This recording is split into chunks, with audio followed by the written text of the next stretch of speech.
Okay, I already know people are mad at me just for the title and thumbnail. That's the point. I want to preface this video by saying that this theory is 100% wrong. But so are most fan theories. So why am I making this video? Vanity. I wrote the original draft for the script during class because I got bored. So this isn't canon.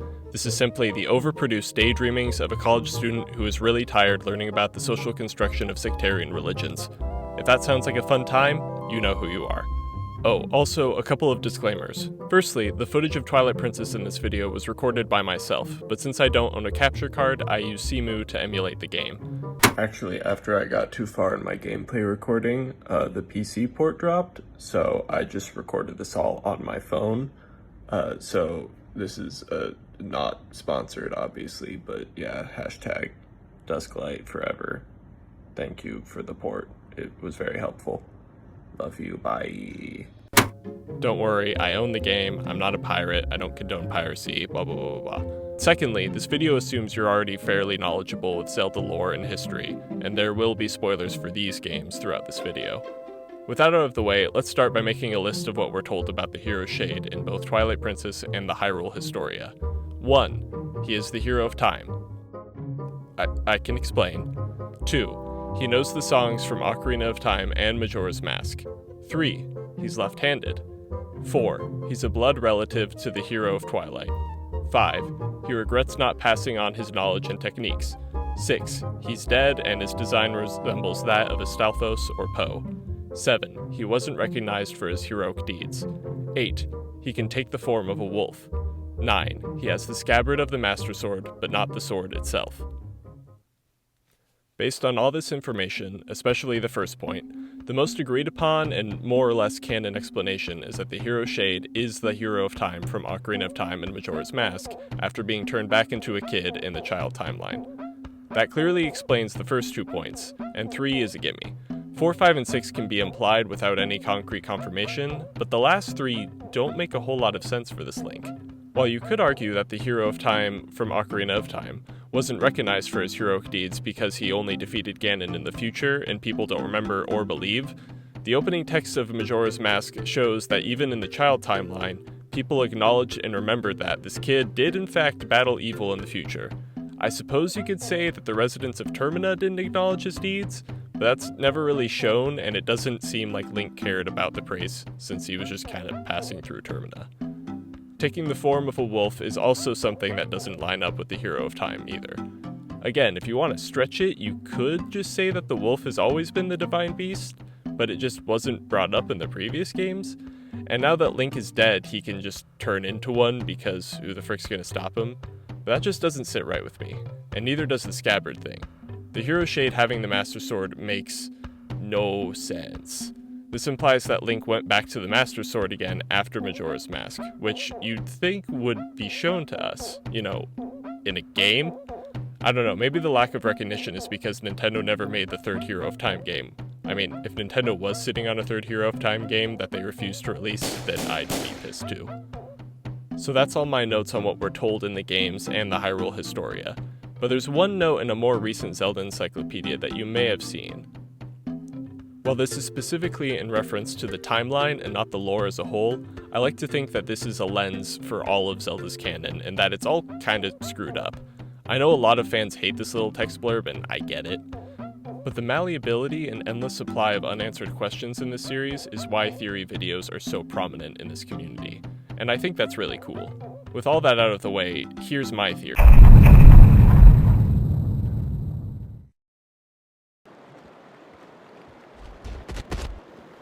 The first thing I'm going to do to this magic list we got here is a bit of a stretch, but bear with me. Now, I have to clarify, I'm not saying that he's a fallen hero from Ocarina of Time who died and somehow crossed timelines, although that does sound kind of sick. No, that has way too many plot holes and doesn't make any sense, so don't worry, my actual theory will make even less sense. This is going to sound like a creepypasta for a second, but bear with me.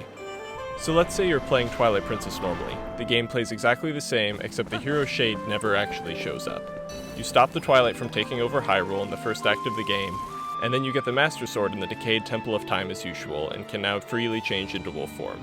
You get through the next couple of dungeons and return to the Temple of Time to get the mirror piece that's in the past. By Link going into the past, he is, categorically, a hero of time. Because he time traveled. Or we're just getting started. Imagine Link somehow gets trapped in the Temple of Time like Samurai Jack, or just straight up dies in the fight with Armagoma because the person playing is a scrub. Now all of a sudden, we have ourselves a dead Link, who traveled through time, can turn into a wolf, has the Master Sword scabbard, and wasn't honored for his heroics in stopping the spread of the Twilight.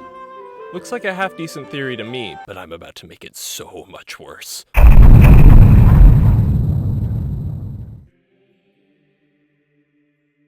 Here's the evidence. Firstly, the hero shade is left-handed, except when you're playing on the Wii, when he's actually right-handed to mirror the player. I know that this is just a silly little game design convenience, but if you wanted to take either Wii or HD Hero Mode, or the GameCube original as the canon version of the game, the hero shade is always going to mirror Link's dominant hand, because he's the same guy. Now I know that probably wasn't the most convincing piece of evidence, but that's because it was just an appetizer for my strongest piece of evidence. A piece of evidence that is so comprehensive that it makes everything else fall into place. That's right. I'm talking about the 2011 Zelda Wii U tech demo. Hear me out. You've come this far. I'm so lonely. Please don't click off the video. We can clearly see that this tech demo is based on Twilight Princess, with Link having the exact same design and even having all the same key items he would have up to that point. It also clearly takes place in the Temple of Time, though the layout is a little bit different from the actual dungeon layout in Twilight Princess, and Armagoma showing up way earlier than it's supposed to. Also, Link is using the Ordon sword even though he's supposed to use the Master Sword to get into the dungeon. But the biggest difference is Navi being there, when she isn't in Twilight Princess to begin with, and no, the cursor in the Wii version doesn't count. But all of these discrepancies actually prove my theory, except for the room layout. First, Armagoma. Why can she suddenly break through the walls when she was a pushover in the original game? Well, the answer is quite simple. She can do it to give credence to my theory. If Armagoma was this powerful in the game, there'd be a much bigger chance that she'd actually beat Link. I mean, Link doesn't even have the Dominion Rod yet, just a stupid book. Wait, he's not supposed to have that item yet. I'm just going to ignore this, I don't really care. But I'm not going to ignore why he's not using the Master Sword. Is he doing a challenge run? Does he have the Ganondorf amiibo enabled too? Well, no wonder he's going to lose and die and become a time-traveling ghost who teaches secret techniques to himself in the future.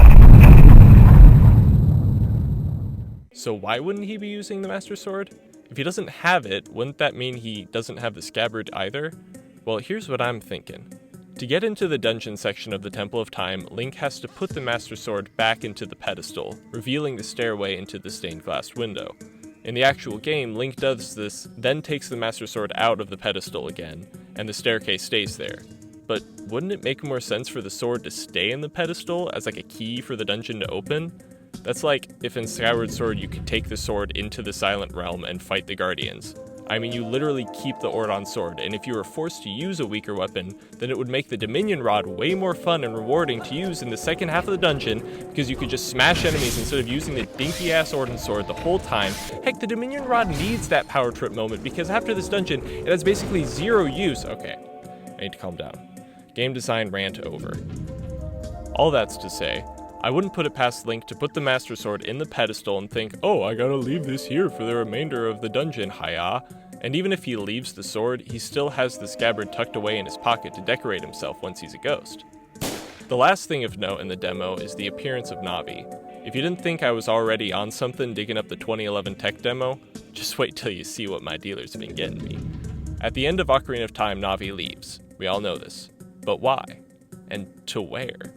Well, the correct answer is that her leaving symbolizes Link's innocence being taken away from him, yada yada yada. But the crackpot answer is that she leaves to help our hypothetical Twilight Princess Link from the 2011 demo. Think about this.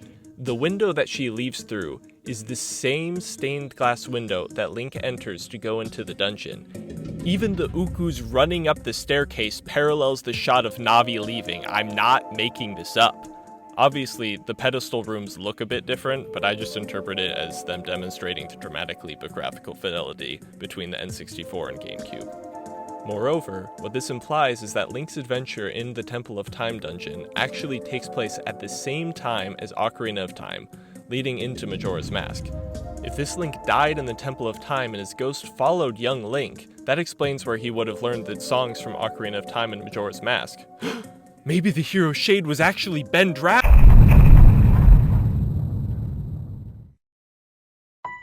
You know, the more I think about it, the more this theory actually shares some parallels with Tears of the Kingdom of all games. Both involve a semi-causality loop where someone gets trapped in the past and is a witness to all the events leading up to the present. I'd say that's just a coincidence, but I don't believe in coincidences. I do, however, believe in authorial intent, and this almost certainly isn't that. This is the death of the author. This was just a theory. This was a crappy fanfic.